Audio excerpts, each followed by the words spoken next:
Alors, bonjour mon ami Jonathan. Bonjour. On va maintenant enregistrer notre deuxième podcast qui entoure, si on veut, euh, le journalisme, les nouvelles et comment faire attention et bien décoder ce qu'on lit. C'est ça. Donc, cette fois-ci, on va prendre un article qui est paru encore une fois dans la presse, dans Cyberpresse en fait, et qui a été publié le 16 mars, donc ça fait quelques jours déjà, et qui s'appelait Espagne, deux points, la dette atteint un record historique. Pourquoi on a choisi ça? C'est que essentiellement, euh, évidemment, quand tu lis un article, tu es censé être capable de sortir de là avec un peu plus d'informations et aussi, c'est censé être relativement clair. Donc, les personnes qui écrivent ces articles-là devraient s'adresser aux personnes qui lisent les journaux, n'est-ce pas? C'est ça.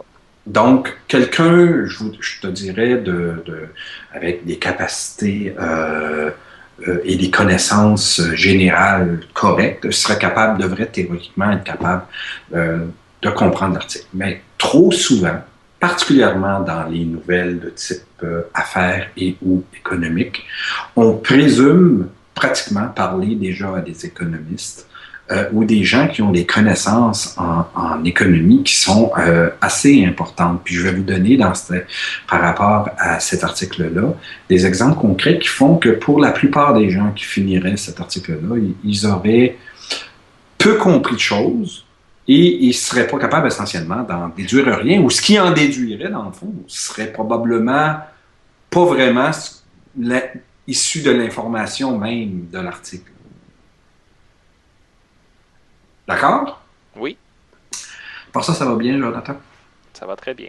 Bon.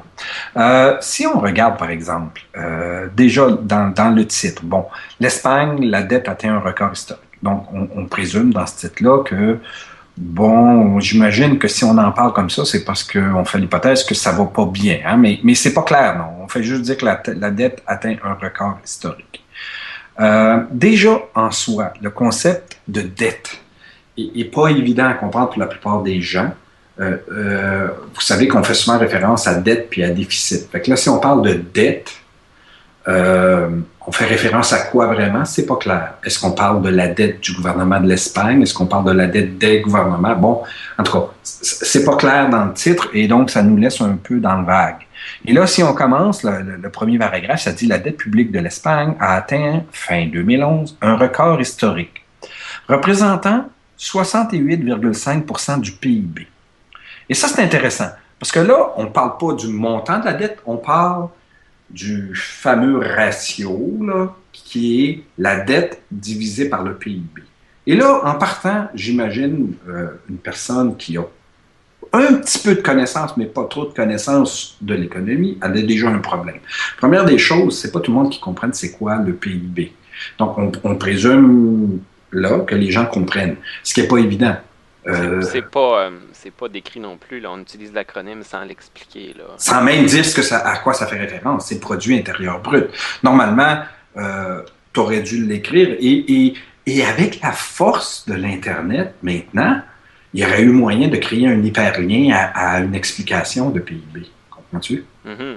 Et là, au moins, la personne qui lit puis qui ne sait pas c'est quoi le PIB, ben, elle aurait juste à cliquer sur PIB puis elle pourrait être amenée à Wikipédia, par exemple, qui explique très bien c'est quoi. OK? Euh, mais ceci étant dit, déjà, même quand tu sais c'est quoi, c'est déjà pas simple. Et là, donc, on t'amène à un ratio. Et on te dit c'est 68,5. Ce qui, en termes réels, veut rien dire. En passant, on s'entend. Il aurait pu dire 40, puis ça aurait changé quoi? Ce qu'on nous dit après ça, c'est que c'est 7 points de plus qu'il y a un an, qui était à 61,2. OK? Et ça, c'est intéressant. Pourquoi? Puis là, je ne veux pas aller dans les détails, puis je ne veux pas que ça soit trop compliqué, mais vous savez que dans un ratio, si un ratio augmente, il y a deux choses qui peuvent être arrivées. Soit que dans le cas présent, la dette a monté, ou soit que le PIB a descendu. Je ne sais pas Mhm. si tu suis. Et là, on n'a pas d'indication. On ne sait pas c'est quoi qui est arrivé vraiment. C'est-tu le PIB de l'Espagne qui a descendu ou les deux? Tu sais? Bon, ils nous indiquent rien. Ils nous disent, bon voilà, on est passé de 61,2 à 68,5 et c'est publié par la Banque d'Espagne. Le niveau de la dette espagnole, qui est au plus haut depuis le début de la série statistique en 1995. Bon, j'imagine qu'avant ça, il ne calculait pas. Si je comprends bien, hein? On s'entend-tu? Mhm. Ce qui est un peu bizarre. En tout cas, est bien supérieur à la limite fixée par le pacte de stabilité de l'UE. Encore là, UE. Est-ce que tu sais ce que ça veut dire? C'est l'Union européenne, mais encore là, ça aurait pas été beaucoup plus compliqué de l'expliquer. Encore une fois, pour quelqu'un qui n'est pas à l'aise avec ces acronymes-là, on vient de le perdre. Ça veut rien dire. Mais le problème, c'est que c'est pas que ça veut rien dire. C'est que la personne va se rappeler, puis elle va penser qu'elle comprend, mais elle va se rappeler de mots bien importants, comme est supérieur à la limite fixée. Ah, il fait l'hypothèse, donc ça va pas bien. C'est ça? On s'entend? Mhm.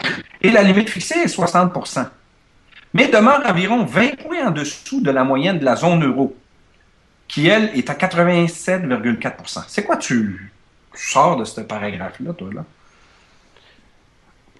C'est assez dur de tirer des conclusions utiles d'un paragraphe comme ça, là. C'est plein de chiffres entremêlés avec des acronymes, puis ça me dit pas grand-chose personnellement. Oui, et puis l'autre élément, c'est qu'on dit c'est plus que le pacte de stabilité, en passant qu'on n'a aucune idée c'est quoi non plus, hein? Mhm.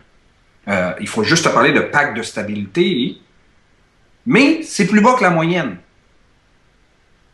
qui est elle de 87. Ça veut dire quoi, ça? C'est-tu un problème? C'est-tu correct?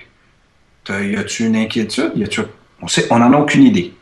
Elle s'élève fin décembre à, là, on vous donne un chiffre, 734 milliards d'euros, ce qui représente, bon, OK, on répète en passant, euh, un bond de plus de 2 points seulement en 3 mois. OK? Mhm. À quoi il sert ce paragraphe-là? On vient de te dire que ça, en un an, ça avait passé de 7 points. Là, on dit que ça allait passer de 2 points en 3 mois. À tout à l'heure, on va-tu nous dire que ça allait passer de 0,28 points en 2 semaines? C'est comme tu dis, il y a comme des sous-entendus qu'on devrait savoir ce que ça veut dire, ce que ça implique. Mais pour un lecteur, tu sais, un lecteur ordinaire de journaux, je pense pas que ça indique grand-chose, là. Là, si on descend un peu, regarde bien, il y a un autre élément. Si tu descends 2 paragraphes plus bas, c'est écrit le nouveau gouvernement de droite n'a pour l'instant pas donné de nouvel objectif en la matière. Bon, d'abord, on fait référence à un gouvernement de droite. Bon, plusieurs, je pense, vont peut-être comprendre. C'est pas tout le monde. Parce qu'un gouvernement de droite, qu'est-ce que ça veut dire réellement? C'est pas tout le monde qui en saisit les nuances. OK?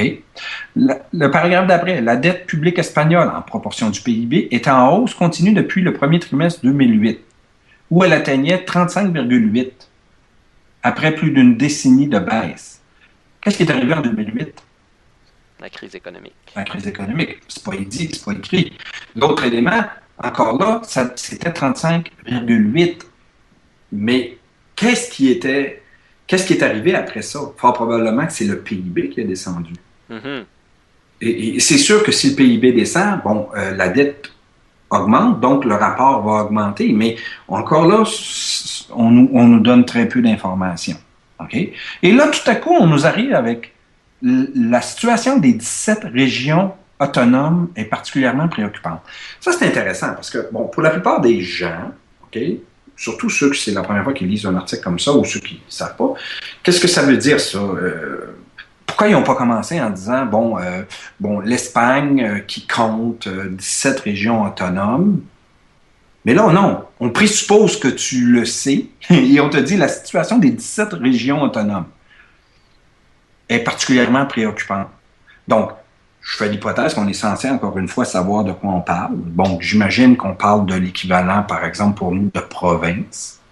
Et là, bon, etc., etc. Donc, on voit encore, là, qu'on nous garoche tout plein d'informations, que si on n'a pas la capacité d'aller plus loin puis de creuser, c'est juste, je te dirais, là, des trucs pour t'en mettre plein la vue, là, OK?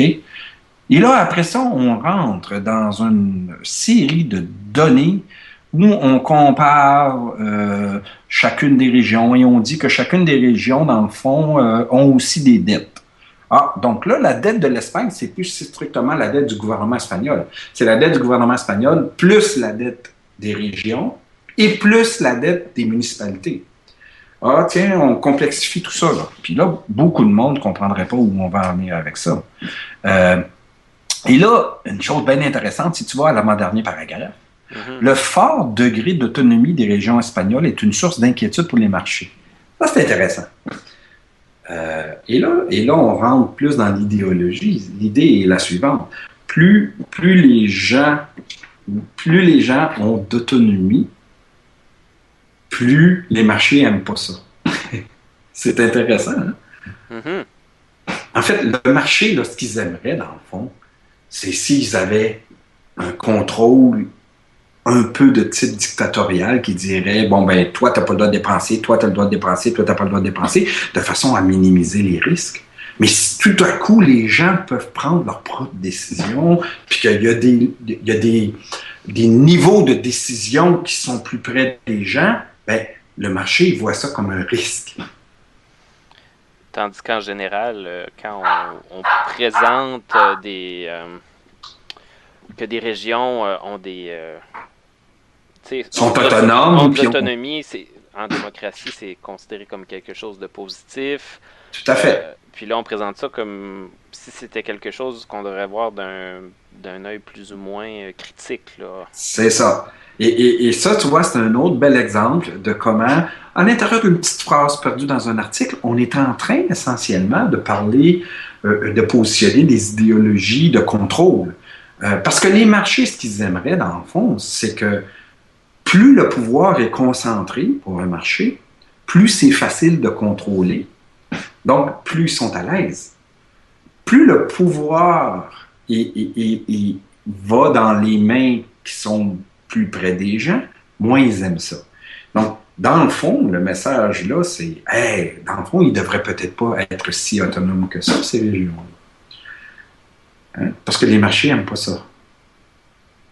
En tout cas, on voit comment dans un petit article un peu bénin, d'abord, que la plupart des gens comprendront absolument rien à la plupart des chiffres qu'il y a là pour un tas de raisons, qu'il y a à l'intérieur plusieurs petites phrases à peine voilées qui prônent une idéologie de type libéral de marché et comment, encore une fois, que on met très peu en contexte l'information qu'on a entre les pattes.